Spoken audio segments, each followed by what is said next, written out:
하나님의 말씀은 마태복음 5장 17절부터 20절까지 말씀을 보겠습니다.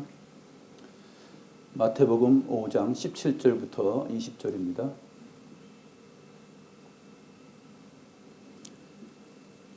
제가 하나님의 말씀을 받들어 읽겠습니다. 내가 율법이나 선지자를 폐하러 온 줄로 생각하지 말라. 폐하러 온 것이 아니요 완전하게 하려 함이라. 진실로 너희에게 이르노니 천지가 없어지기 전에는 율법의 1.1획도 결코 없어지지 아니하고 다 이루리라. 그러므로 누구든지 이 계명 중에 지극히 작은 것 하나라도 버리고 또 그같이 사람을 가르치는 자는 천국에서 지극히 작다 일컬음을 받을 것이요 누구든지 이를 행하며 가르치는 자는 천국에서 크다 일컬음을 받으리라. 내가 너희에게 이르노니 너희 의가 서기관과 바리새인보다 더 낫지 못하면 결코 천국에 들어가지 못하리라.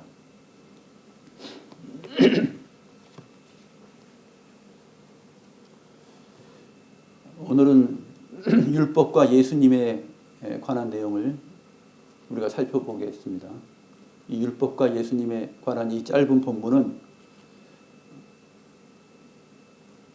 해석의 내용이 너무나 풍부하고 깊고 또 어렵기도 합니다. 성경 전체를 다 설명하는 내용이기도 하기 때문에 이 부분은 짧은 주님의 선포이지만 이 말씀 안에 우리의 신앙과 고백과 열심과 이 모든 것들이 다 들어 있습니다. 그리고 그것을 어떻게 가늠하고 어떻게 기준을 잡을 것인지에 대한 분명한 내용도 이 안에 다 담겨 있습니다. 바른 신앙을 가지고 살아가는 길, 또 생명의 말씀을 따라서 살아가는 길, 이 모든 율례와 법도와 법칙과 기준이 이 말씀 안에 다 들어 있습니다.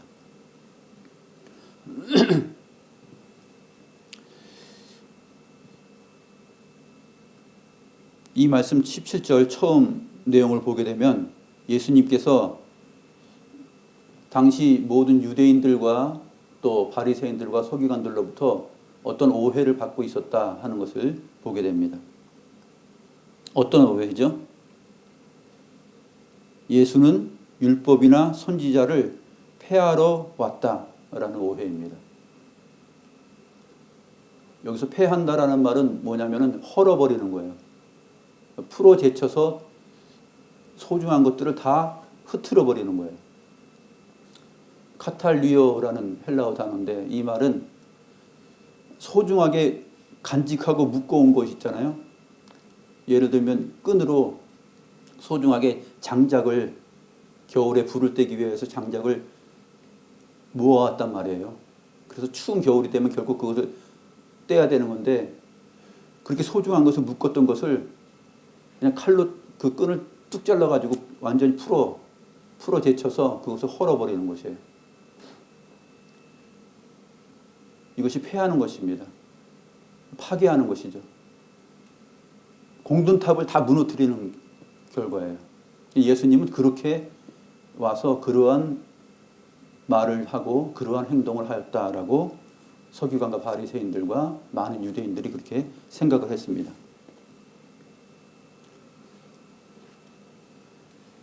율법이 무엇인가를 생각하고 그 다음에 율법과 예수님과의 관계를 생각해야 되는데 많은 사람들이 이렇게 생각한 것처럼 과연 예수님께서는 율법을 헐어버리고 파괴하고 쓸모없이 만들기 위해서 왔나? 예수님은 스스로 자기 자신을 변호합니다. 뭐라고 변호합니까?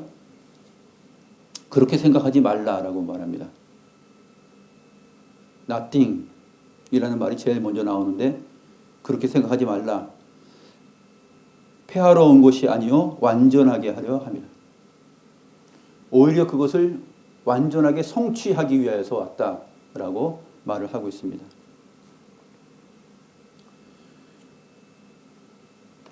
율법은 무엇인가?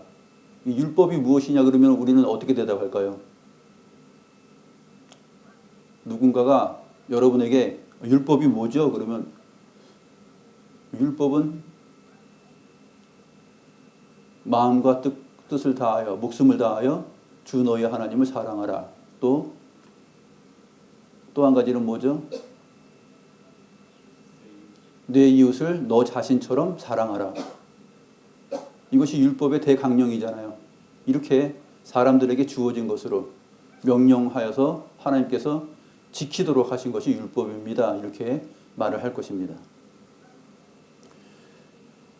그런데 오늘 본문에서는 주님께서 율법을 내가 완성시키기 위해서 왔다라고 말합니다. 율법을 어떻게 완성시킬까요? 율법은 지키는 거 아닙니까? 예수님의 대답이 굉장히 독특하죠. 내가 율법을 다 지키기 위해서 왔다. 이렇게 말을 해야 되는데 내가 율법을 완성하러 왔다. 뜬금없는 말입니다. 그 다음에 그 아래쪽에 보게 되면은 천지가 없어지기 전에는 율법의 1.1획도 결코 없어지지 아니하고 다 이루리라. 다 이루기 위해서 왔다.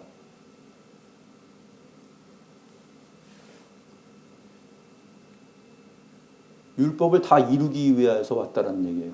그러니까 율법과 예수님의 관계는 무엇이에요? 율법을 지키기 위해서 존재하는 것이 아니라 율법을 이루고 성취하기 위해서 오셨다 하는 것이 굉장히 중요합니다. 이것이 보통 사람인 우리와 예수님과의 차이입니다.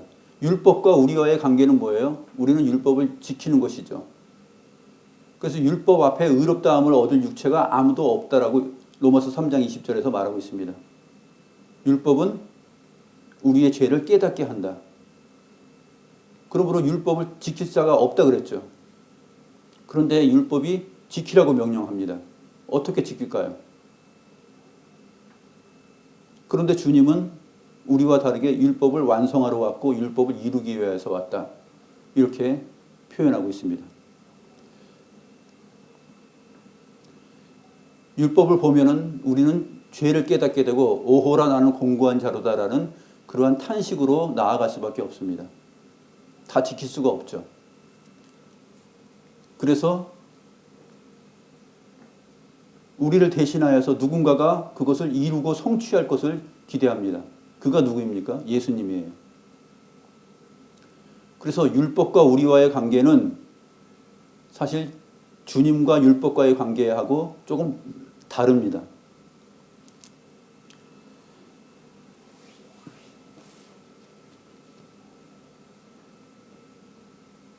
예수님에게 있어서 율법은 뭐냐면 또 정확한 의미에서 성경적으로 율법이 뭐냐 하면 예수님을 위하여 달려온 것이에요. 예수님을 바라보고 예수님이 오실 것을 즐거워하면서 기다리는 것이 율법의 위치입니다. 율법의 자리예요. 우리를 향하여서는 율법이 어떤 자리예요? 거울처럼 비추는 자리죠. 너는 의롭지 못하다라는 거죠. 너는 이것을 다 지킬 수 없다라는 것이에요. 죄를 생각나게 하고 오호라 나는 공고한 자다라는 그 사실을 느끼게 합니다. 그런데 이 율법이 예수님과 관련해서는 기다리고 예수님을 바라보고 달려온 것이에요.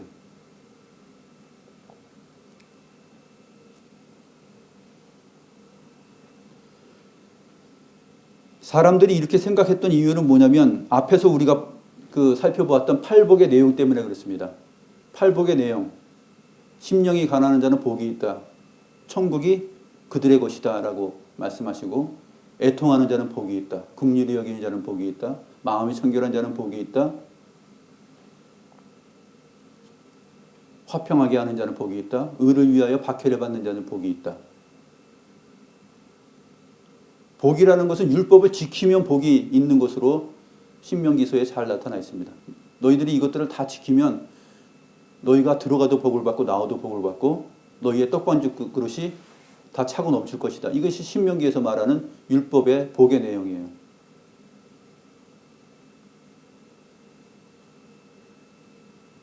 지킬 때 그러한 것이에요. 근데 다 지킬 수 없다라는 것이죠.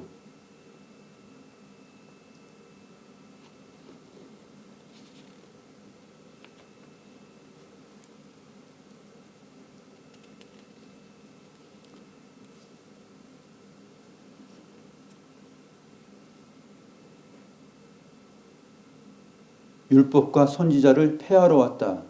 예수님의 말을 가르치는 내용들을 보니까 율법과 상관된 것을 얘기해요. 굉장히 낯설은 얘기를 합니다. 익숙한 것을 얘기 안 해요. 사람들이 어떤 것을 좋아합니까? 사람들은 익숙한 것을 진리라고 생각해요. 내가 이제까지 들어왔던 것, 내가 이제까지 경험한 것, 익숙한 것.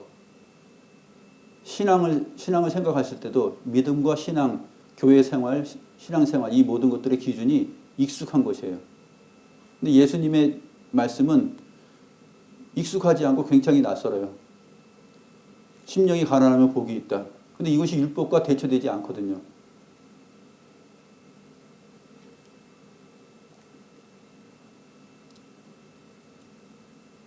여호와를 앙망하고 여호와를 사모하고 그 심령을 가지고 있는 사람들은 땅을 차지하게 됩니다.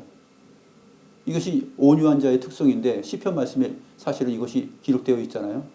여호와를 신뢰하고 여호와를 사모하는 것, 여호와를 경외하는 것, 그것이 온유한 자의 특성이고 땅을 기업으로 받는 것인데 이러한 말씀들을 다 하나님 주님께서는 다 아시고 말씀을 전하신 것이죠.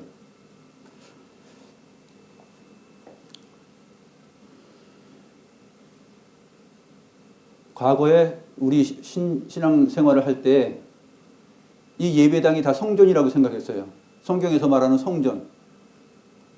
그때 80년대 중반 말반에 중반이나 80년대 끝에 제가 하나님의 말씀을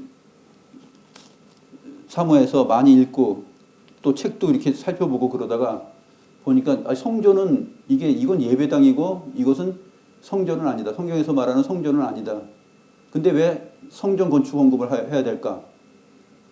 그런 의문들이 생겼어요. 그런 의문들이 생기면서 고민을 하고 또 얘기를 하고 그랬었는데 그런 얘기를 할 때 사람들이 굉장히 낯설게 생각합니다. 너 이상한 얘기한다.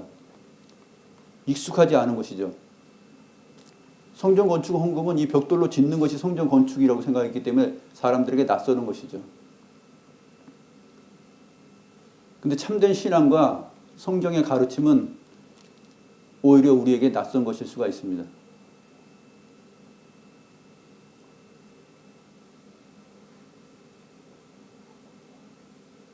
보혜사 성령을 얘기할 때 신천지 이단은 이만희가 보혜사라고 얘기하지만 그건 굉장히 이상하게 낯선 거잖아요. 근데 진리 안에서 낯선 것은 뭐냐면 성령, 이 보혜사는 아버지로부터 나오고 또한 아들로부터도 온다라는 이 필리오코의 사상, 아버지와 아들로부터 온다라는 그러한 내용들이 우리 니케아 신경을 고백하면서도 나왔지만 그러한 내용들을 우리가 더듬어서 성경적인 내용들을 신앙 고백서들과 참된 전통을 통해서 우리가 배우고 알아가게 됩니다. 그런 얘기를 들었을 때 이것은 나한테 익숙하지 않으니까 나한테 맞는 옷이 아니네. 여기 이상하다. 내가 적응할 수 없네 하면서 이렇게 하나님의 말씀을 폐한다. 헐어버리는구나. 파괴하는구나. 이렇게 생각하면 안 되는 것이죠. 우리의 신앙이 예수님께서 바리새인과 서기관들을 향하여서 또 많은 유대인들을 향하여서 오늘 말씀하시는 이 내용과 긴밀하게 연결이 됩니다. 내가 율법이나 선지자를 폐하러 온 줄로 생각하지 말라. 폐하러 온 것이 아니요 완전하게 하려 함이라. 천지가 없어지기 전에는 천지가 다 사라져버리기 전에는 율법의 1.1획도 결코 없어지지 아니하고 다 이루어진다. 예수님께서 율법을 이루기 위해서 오셨고 율법은 예수님을 소망하고 기다렸다라는 얘기죠. 요한복음 8장 56절에서 아브라함은 나의 때 볼 것을 즐거워하며 기다렸다라고 말씀하십니다. 그러니까 바리새인들과 서기관들 유대인들이 뭐라고 말합니까? 화를 내면서 네가 아직 나이가 50이 안 되었는데 네가 아브라함보다 먼저 있었냐? 이렇게 묻죠. 주님께서 말씀하십니다. 아브라함이 나기 전부터 내가 있었느니라.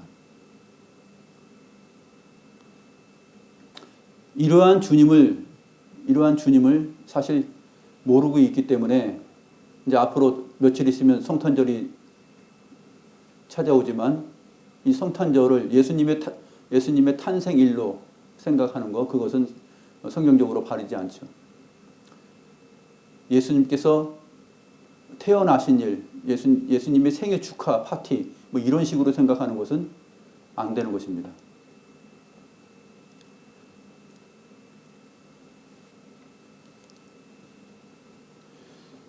율법은 구약 성경인데 이 구약 성경은 구조가 무엇으로 되냐면 율법과 선지서들과 또 시가서들로 되어 있어요. 시들로 되어 있어요. 토라와 네비임, 케투빔 그렇게 되어 있어요. 구약 성경 그 히브리어 표지에 보게 되면 이 세 가지 내용이 기록되어 있습니다. 율법, 그 다음에 선지서들, 그 다음에 시가서들.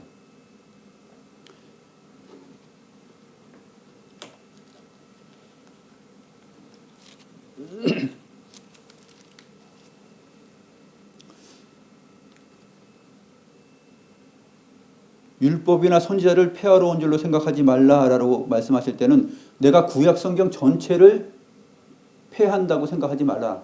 나는 이것을 완전히 성취하기 위해서 왔고 이것을 다 이루기 위해서 왔다. 그 율법은 이것을 이루어 주세요라고 얘기하는 거예요. 율법은 나를 이루어 주세요라고 예수님에게 요청하고 있는 거예요.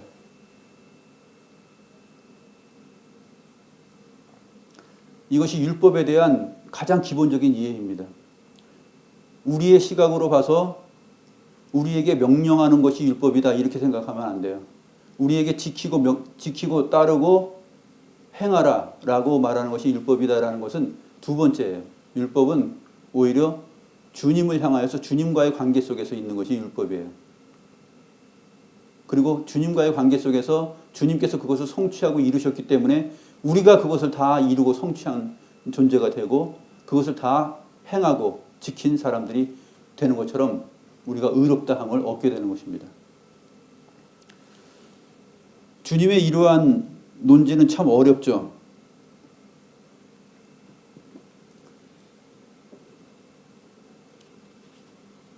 바리새인들과 서기관들이 유대인들에게 어떻게 율법과 선지서들을 가르쳤냐면 그 왜곡시킨 내용들이 대표적인 게 마가복음 7장 1절에서 13절입니다.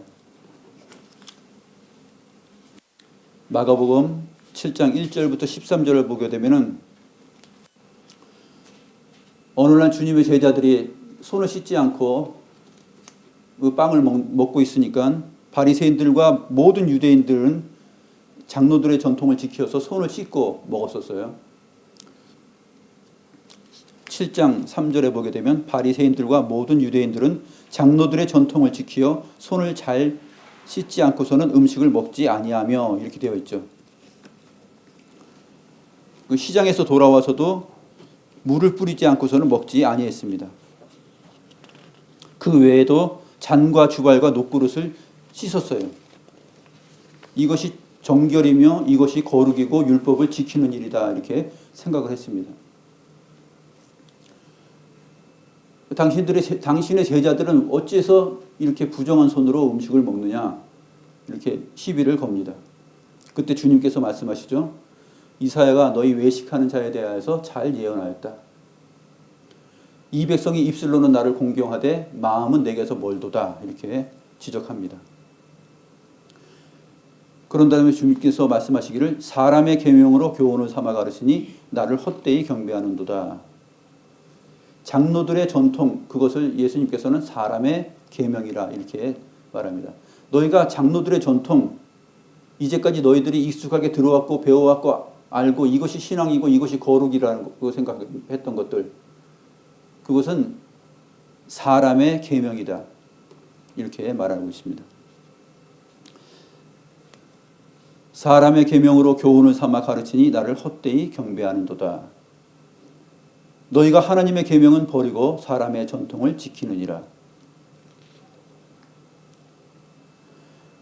그 아래 보게 되면 예수님께서 이어서 말씀하십니다. 모세는 부모를 공경하라 그랬고 또 부모의 말을 순종하지 않고 부모를 욕하는 자들은 죽이라고 이렇게 기록하였지만 너희들은 내가 드려 유익하게 할 것이 고르반 곧 하나님께 드림이 되었다. 이렇게 얘기하면은 상관없다. 지키지 않아도 된다. 부모 공경은 하지 않아도 돼. 이렇게 가르쳤던 것이죠. 마치 그것이 굉장한 신앙인 것처럼. 부모를 공경하고 부모를 살펴야 되지만 코르반이라는 단어는 뭐냐면 히브리어 단어인데 예물, 하나님께 드린 예물 그런 뜻이에요. 하나님께 드린 예물이라는 뜻이에요. 하나님께 내가 드렸어. 하나님께 내가 시간도 드리고 내가 새벽에도 새벽 기도 나오고 또 모든 예배에 참석하고 수련회 다니고 그렇게 주의 일에 힘썼기 때문에 내가 부모를 돌보지 않아도 되고 공양하지 않아도 된다. 이렇게 생각하는 것은 코르반이다. 하나님께 드렸으면 유익한 것이다. 드리지 않아도 된다. 이렇게 가르쳤던 것이죠. 이게 바로 사람의 계명으로 교훈을 삼아 가르쳤던 것들입니다.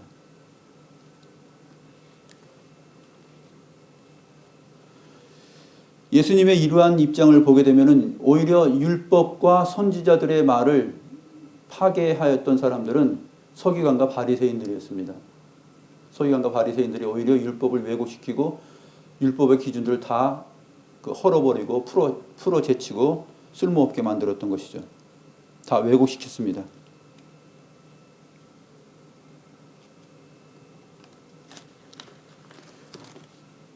율법 곧 구약성경이 얼마나 주님을 향하여서 달려왔는지 예수님께서 완성하시고 이루실 것을 바라보면서 율법이 기대하면서 있었는지 살펴보겠습니다. 누가복음 24장 27절에 보게 되면 엠마오로 가는 그 두 제자들을 주님께서 만나시고 거기에서 구약 성경에 있는 내용들을 설명하십니다. 모세와 모든 선지자들의 글로 시작하여 모든 성경에 쓴 바 자기에 관한 것을 자세히 설명하시느니라. 모세와 모든 선지자들의 글, 즉 율법과 선지자들의 글, 예언서들, 이 모든 것들이 누구를 위하여 기록한 것이라고요? 모든 성경에 쓴 바 자기에 관한 것을 자세히 설명하셨다. 이렇게 말씀하고 있습니다. 그러므로 율법은 주님에 관하여 기록된 것이에요. 그게 1차적이고 우선적이에요. 주님께서 이루시고 완성하실 내용, 주님에 관한 것. 즉 하나님 자신에 관한 것을 기록한 것입니다. 누가복음 24장 44절에서도 내가 너희와 함께 있을 때에 너희에게 말한 바 곧 모세의 율법과 선지자의 글과 시편에 나를 가리켜 기록된 모든 것이 이루어져야 하리라 한 말이 이것이라. 제자들과 함께 있었을 때가 언제입니까? 누가복음 18장 31절 34절에 나오는데 예수님께서 12제자를 데리시고 길을 가시면서 예루살렘으로 올라가자 그랬습니다. 올라가는 이유는 선지자들을 통하여 기록된 모든 것들이 이루어져야 인자에게서 이루어질 것이다 라고 말씀하시면서 올라갑니다. 인자가 이방인들에게 넘겨져 희롱을 당하고 능욕을 당하고 침뱉음을 당하겠으며 그들은 채찍질하고 그를 죽일 것이나 그는 3일 만에 살아나리라.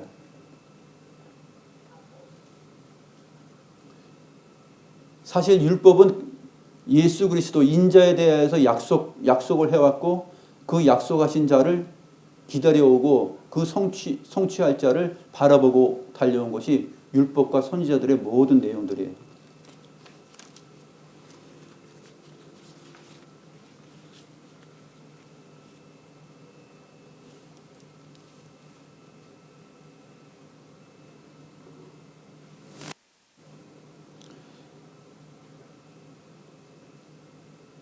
히브리서 1장 1절에서도 옛적의 선지자들을 통하여 여러 부분과 여러 모양으로 우리 조상들에게 말씀하신 하나님이 이 모든 날 마지막에는 아들을 통하여 우리에게 말씀하셨으니 라고 말하면서 선지자들과 율법에 기록된 내용들이 아들 안에서 이루어졌다라는 것을 설명하고 있습니다. 히브리서 10장 1절부터 보게 되면은 율법은 장차 올 좋은 일의 그림자일 뿐이요 참 형상이 아니므로 해마다 늘 드리는 같은 제사로는 나오는 자들을 언제나 온전하게 할 수 없느니라. 그렇죠. 황소와 염소의 피로 다 온전하게 할 수 없습니다.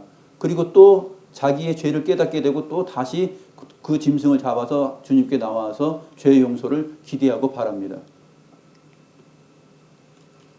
그런데 하나님께서 원하셨던 것은 진정한 그 원하심은 무엇이냐면 하나님이 제사와 예물을 원하지 아니하시고 오직 나를 위하여 한 몸을 예비하셨다. 이렇게 말씀하십니다. 하나님께서는 제사와 예물을 원하지 아니하시고 자기 자신을 위하여서 한 몸을 예비하셨는데 그가 누구냐면 바로 예수 그리스도이십니다. 하나님이여 보시옵소서 두루마리 책에 나를 가리켜 기록된 것 같이 하나님의 뜻을 행하러 왔나이다.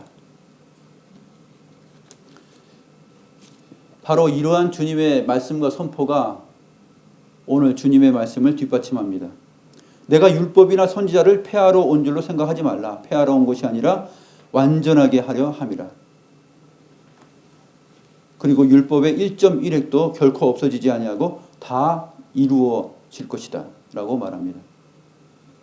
율법의 1.1획, 여기서 1점이라는 것은 한 이오타예요. 한 이오타는 히브리어 알파벳 단어인데 철자인데 이오타 해가지고 이렇게 그 짝대기 하나 거진 것입니다. 뭐 쉼표처럼 보이기도 하고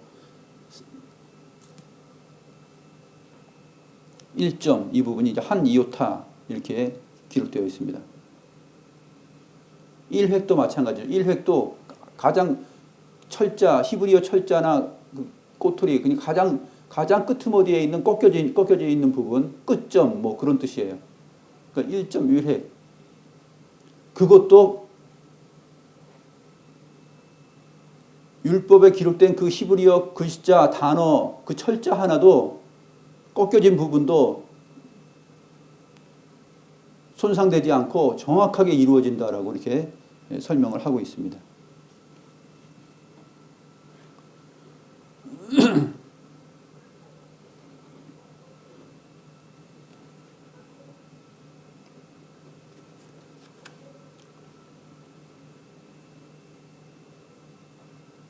그러므로 누구든지 이 계명 중에 지극히 작은 것 하나라도 버리고 또 그같이 사람을 가르치는 자는 천국에서 지극히 작다 일컬음을 받을 것이요. 이 계명 중 율법과 선지자들의 글 중에 왜곡시키는 자들, 하나님의 말씀을 왜곡시키고 장로들의 유전과 전통을 따라서 이제까지 해왔던 익숙한 것을 따라서 그것이 진리인 것처럼 가르치고 그렇게 하면은 천국에서는 가장 작다 일컬음을 받는다. 가장 쓸모없는 존재다. 가장 하찮은 존재다. 라고 이렇게 설명을 하고 있습니다.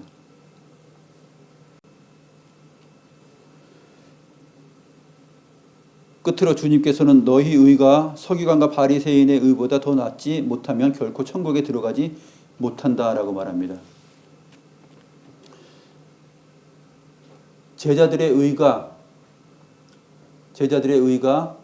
서기관과 바리새인의 의보다 낫지 못하면 결코 천국에 들어갈 수 없다라고 말합니다. 서기관과 바리새인의 의는 어떤 의일까요? 왜곡된 의죠. 장로들의 유전과 전통을 따르는 의. 그것이 바로 서기관과 바리새인들의 의입니다. 마태복음 23장이 그 서기관과 바리새인들의 그 왜곡된 신앙을 잘 보여주는데 대표적인 내용입니다. 마태복음 23장.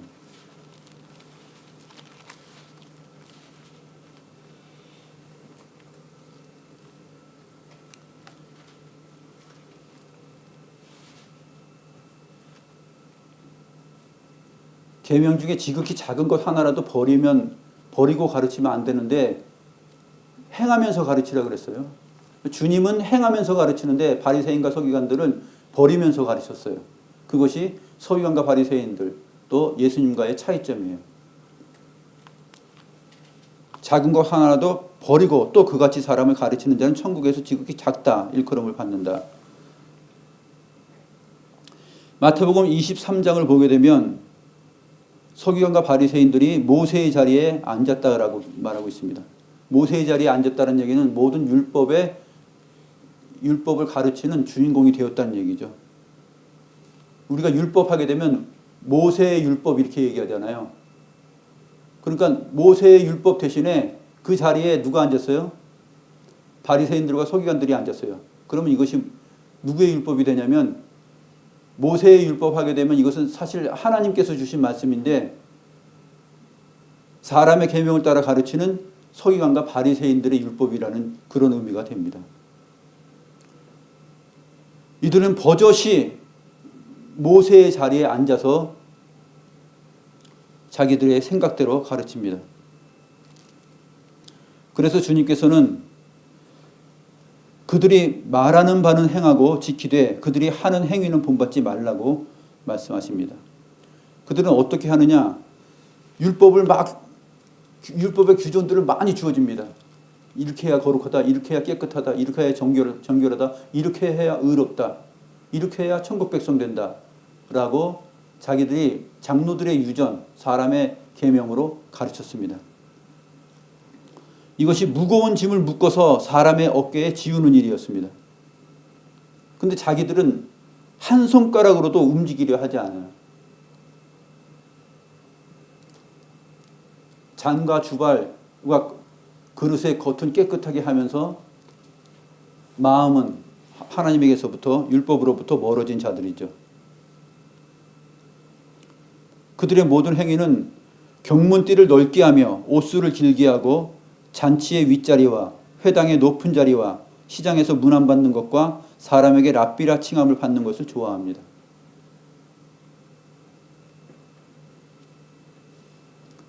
이러한 부분들을 주님께서 책망을 하시죠.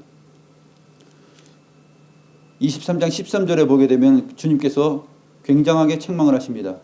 화 있으진저 외식하는 서기관들과 바리새인들이여 너희는 천국문을 사람들 앞에서 닫고 너희도 들어가지 않고 들어가려 하는 자도 들어가지 못하게 하는도다. 주님께서 뭐라고 말씀하셨습니까? 너희 의가 서기관과 바리새인보다 더 낫지 못하면 결코 천국에 들어가지 못하리라 그랬어요. 근데 이 바리새인과 서기관들은 어떻게 했냐면 자기들도 천국에 들어가지 못하는데 다른 사람들도 천국에 들어가지 못하게 하는 역할들을 했습니다.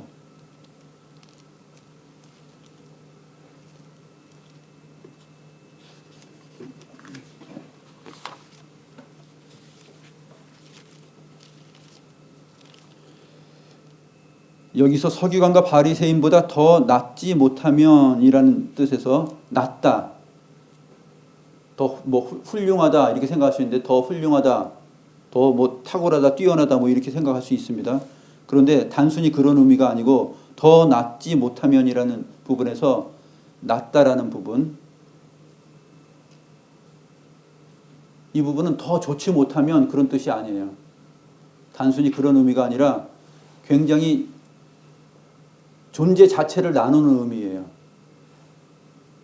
그룹 자체를 서기관과 바리새인의 그룹 안에 있으면은 결코 천국에 들어갈 수 없다라는 얘기예요. 그들의 말을 따르고 그들의 말을 지키고 그들을 추종하면은 천국에 들어갈 수 없다라고 얘기하는 것입니다. 왜 그렇습니까? 주님께서 23장에서 말씀하시잖아요. 자기도 들어가지 못하게 하고 자기도 들어가지 못할 뿐만 아니라 다른 사람도 들어가지 못하게 하기 때문에 그 그룹에 있으면 안 된다는 얘기죠.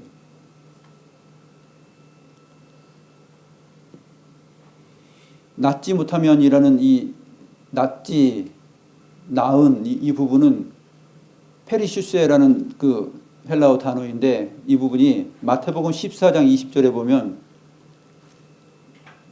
예수님께서 오병이어의 기적을 베푸신 다음에 다 배불리 먹고 남은 조각을 12바구니에 차게 두었으며 라는 부분에서 남은이라는 뜻이에요. 다 배불리 먹고 남은. 이 남은 조각을 어디에 넣었습니까? 12바구니에 차게 두었으며. 그러니까 다 배불리 먹은 거하고 남은 조각이 12바구니에 차게 둔 거하고 이것은 자기가 무엇이 속한 그룹이 틀리다는 얘기예요. 12바구니에 남은 것들이 차 있는 거하고 사람들의 입에 들어가 가지고 다 배불리 먹게 된 거하고 그거하고는 이 떡 조각이 차이가 있죠. 남은 것들은 어디에 속한 것입니까? 12바구니에 속한 것이죠. 나눠줘서 배불리 먹은 것은 그 떡 조각들은 어디 있는 것이에요? 사람들의 뱃속에 있는 것이죠. 그만큼 차이가 있는 것이에요. 그런 식으로 너희 의가 서기관과 바리새인보다 더 낫지 못하면, 이렇게 확연하게 구별되지 아니하면 결코 천국에 들어가지 못한다라고 말씀하시는 것입니다.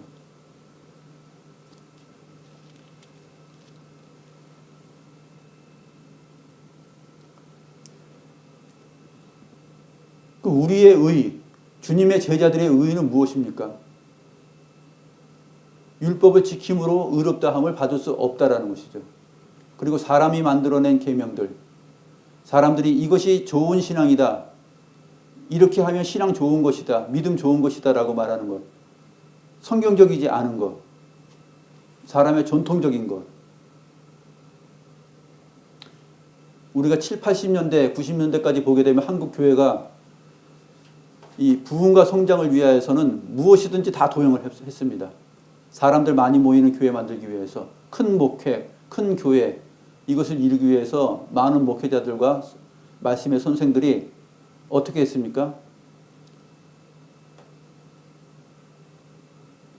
세상의 원리를 따라서 크고 부흥하고 성장할 수 있고 사람들 많이 모이게 할 수 있는 방법이라 그러면은 그냥 다 가져왔어요. 가져와서 그것이 성경적인 것처럼 다 사용을 했습니다.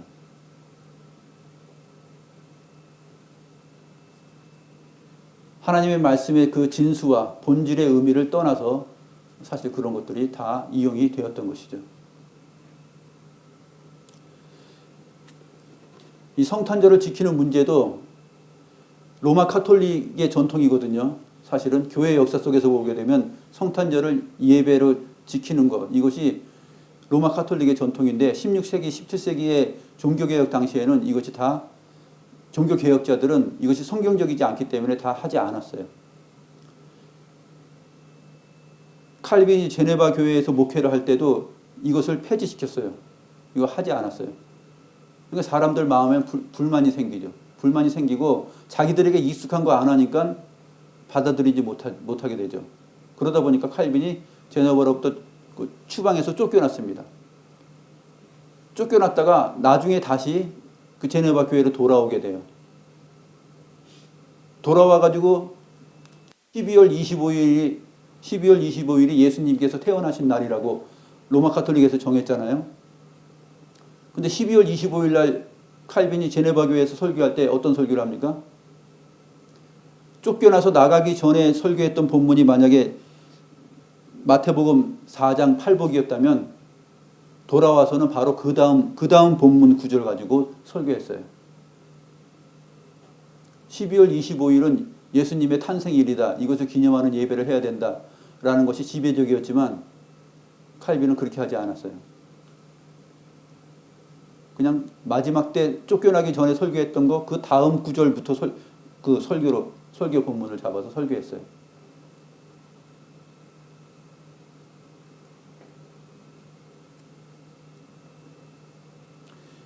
이 예수님 당시에 많은 유대인들이 바로 이 서기관들과 바리새인들이 가르쳤던 장로들의 유전과 전통을 따라서 익숙해 있었어요. 모든 신앙의 옷들을 다 그렇게 입고 있었어요. 예수님께서 마치 율법을 파괴하러 오신 분으로 오해하기에 딱 좋았던 것입니다.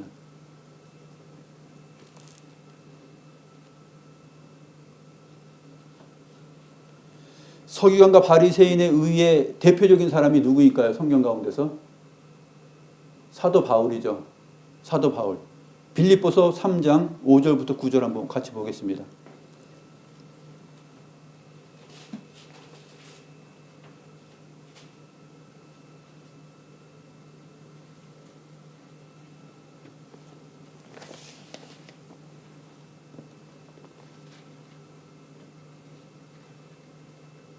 빌립보서 3장 5절부터 9절 보게 되면 나는 8일 만에 할례를 받고 이스라엘 족속이요 베냐민 지파요 히브리인 중에 히브리인이요 율법으로는 바리새인이요. 자기 자신을 그렇게 소개합니다.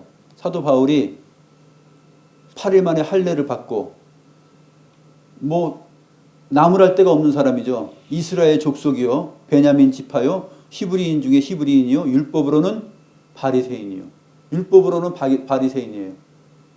그렇기 때문에 예수님을 보고서 어떻게 생각했습니까? 예수님의 제자들을 보고서 이 제자들은 율법과 선지자들의 글을 다 폐하려 온 사람들이다 해가지고 그 제자들을 잡아 죽이는데 앞장서지 않습니까?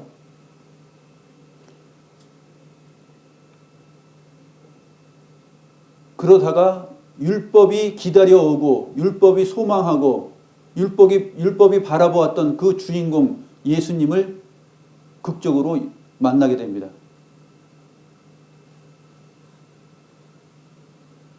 사도 바울이 예수님으로부터 내가 율법이나 선지자들을 폐하러 온 줄로 생각하지 말라. 완성하러 왔다.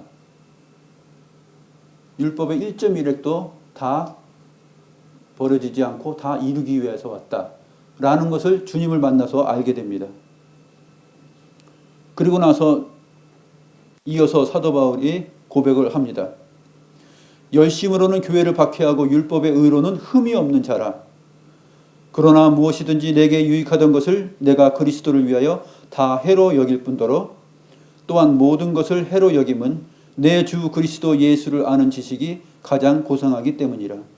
내가 그를 위하여 모든 것을 잃어버리고 배설물로 여김은 그리스도를 얻고 그 안에서 발견되려 함이니 내가 가진 의는 율법에서 난 것이 아니요 오직 그리스도를 믿음으로 말미암은 것이니 곧 믿음으로 하나님께로부터 난 의라. 너희 의가 서기관과 바리새인의 의보다 더 낫지 못하면 이라는 이 부분을 사도 바울이 다시 이렇게 풀어서 설명하고 있어요. 자기 자신을 예를 들어서 내가 바리새인 중에 바리새인이다. 율법의 의로는 흠잡을 데가 없는 사람이었는데 내가 지금 어떻게 사느냐? 서기관과 바리새인의 의보다 더 나은 의를 가지고 살아간다. 그것은 뭐냐면 그리스도께 속했다는 것이에요.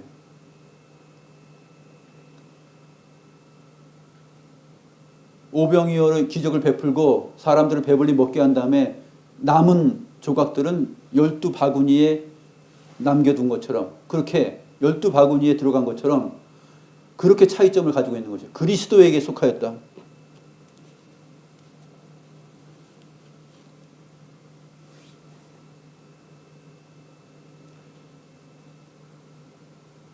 나의 자랑은 이제 바리새인이라는 것에 있지 않고 율법의 의로는 흠이 없는 자라는 것에 있지 않고 오직 그리스도의 십자가 안에 있다. 그런 고백을 하는 것입니다. 모든 것을 잃어버리고 배설물로 여긴다.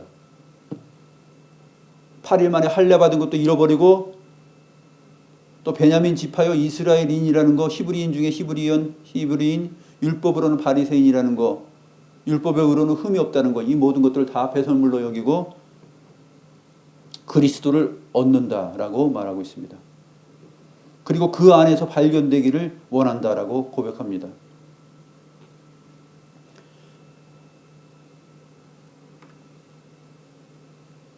우리가 가진 의도 마찬가지입니다. 우리의 의는 우리가 하나님의 말씀을 이것저것 누구보다 더 많이 행하기 때문에 우리가 의로운 것이 아니라 그리스도 안에서 우리가 발견될 때, 그리스도 안에 우리가 속할 때, 그 율법을 완성하시고 이루신 그리스도를 참되게 우리 나의 주 나의 하나님으로 여기면서 그분 안에 속하는 것을 간절히 열망할 때,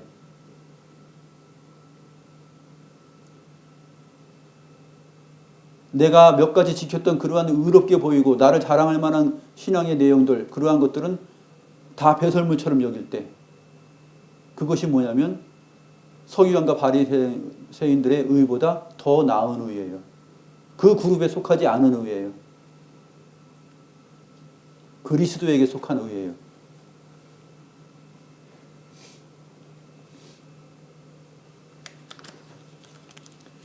그래서 사도 바울은 갈라디아서 5장 11절에서 이렇게 말합니다.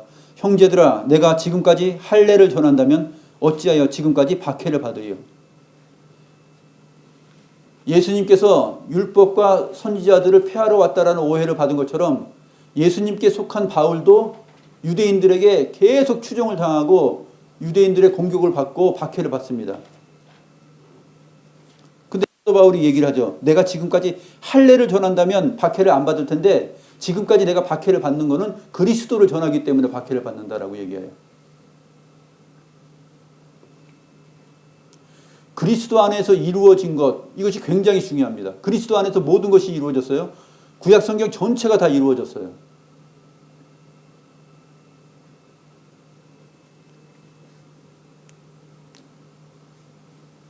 구약 성경이 말했던 성막과 성전과 이러한 모든 것들이 다 누구를 향하여 왔습니까? 참 성전이신 그리스도를 향해서 왔고, 그리스도 안에 있는 우리들이 성령이 우리 안에 거하기 때문에 우리가 성전인 것을 알게 되는 것이죠. 성전 건축은 하나님의 말씀, 주님의 말씀에 순종하고 주님께 속하는 자들이 늘어나고 그들이 벽돌 한 장 한 장이 되어서 그들이 한 교회를 이루고 교회의 구성 멤버로서 성장해 나가고 함께 하는 것이, 그것이 성전 건축이 되는 거예요.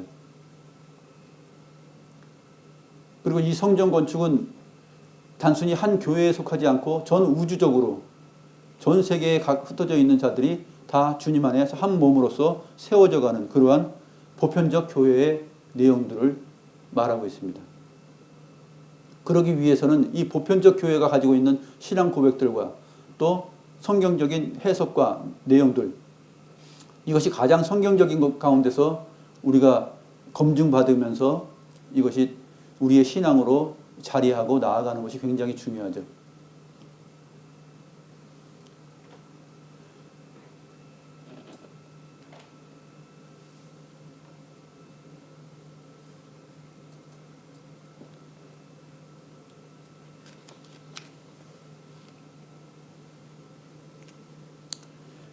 사도 바울이 갈라디아서 4장 9절 11절에서 이렇게 말하고 있습니다.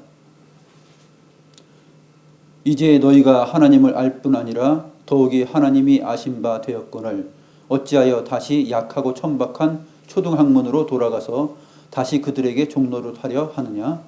너희가 날과 달과 절기와 해를 삼가 지키니 내가 너희를 위하여 수고한 것이 헛될까 두려워하노라. 사도 바울도 가는 곳마다 갈라디아에 가면 갈라디아 교회들에게 이러한 말씀을 전했어요. 근데 많은 사람들이 약하고 천박한 초등학문으로 돌아가요. 약하고 천박한 초등학문으로 돌아간다는 말이 무슨 말이냐면 자기들에게 익숙한 대로 돌아간다는 얘기예요.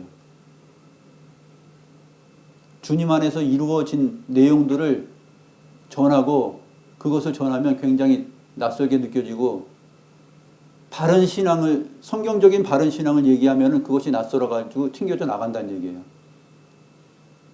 그러니까 1세기 교회 안에서도 이러한 것들이 다 있었던 것입니다.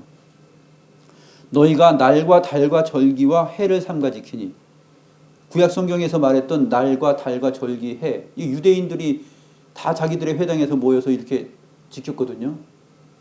근데 주님 안에서 이것이 다 이루어졌기 때문에 이러한 날과 달과 절기 이러한 것들은 이제 그리스도 안에서 완성됐고 성취됐고 이루어졌기 때문에 그것을 지키지 않는다. 오히려 무엇만 지키느냐? 참된 안식을 주신 주님 안에서 안식일을 거룩하게 하고 주의 날에 예배한다, 이렇게 말한 것이에요. 유대인들이 뒤집어지는 거죠. 사도 바울을 싫어하고 사도 바울을 공격하고 그렇게 나아갑니다.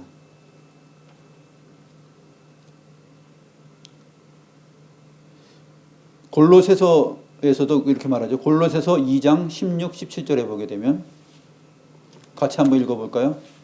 마지막입니다. 골로새서 2장 16, 17절 같이 읽겠습니다. 시작. 그러므로 먹고 마시는 것과 절기나 초하루나 안식일을 이유로 누구든지 너희를 비판하지 못하게 하라. 이것들은 장래일의 그림자이나 몸은 그리스도의 것이니라. 실체, 몸이 왔는데도 계속 그림자만 붙들고 그림자가 진짜다라고 생각하는 것과 같은 것이죠. 그렇게 약하고 천박한 초등학문으로 돌아가지 말라라고 말합니다.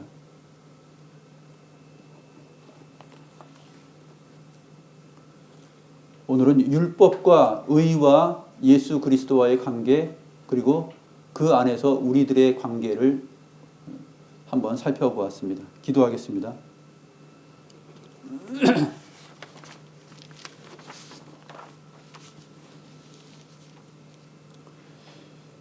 모든 율법과 선지자들의 글이 하나님의 아들 우리 주 예수 그리스도를 바라보며 왔습니다. 주님께서는 이 모든 것을 완성하셨고 이루셨습니다.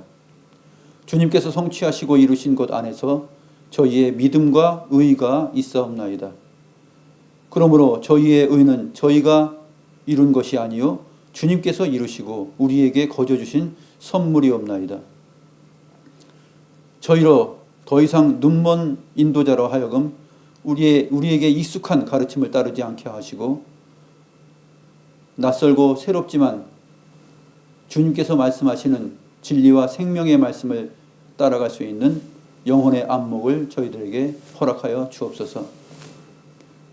날마다 새 포도주는 새 부대에 담는 일을 저희들이 게을리하지 않게 하옵소서.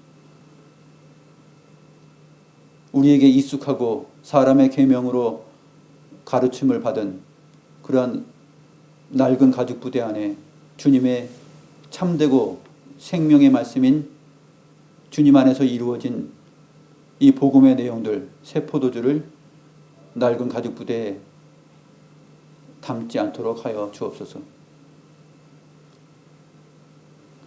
우리의 익숙한 것에 주님의 진리를 담을 때 우리의 익숙한 것들은 그것을 담아내지 못하고 터져버릴 수밖에 없다는 것을 저희들이 배웁니다. 하나님 아버지, 우리의 의가 서기관과 바리새인들이 가르쳐온 그러한 장로들의 유전과 전통을 따르는 그러한 의가 되지 않게 하여 주시고, 율법의 마침이시여 완성이시여 율법을 하나도 빠짐없이 이루시는 주님 안에서 성취된 그러한 거룩하고 분명하고 뚜렷한 내용들인 것을 저희들이 바라보게 하옵소서.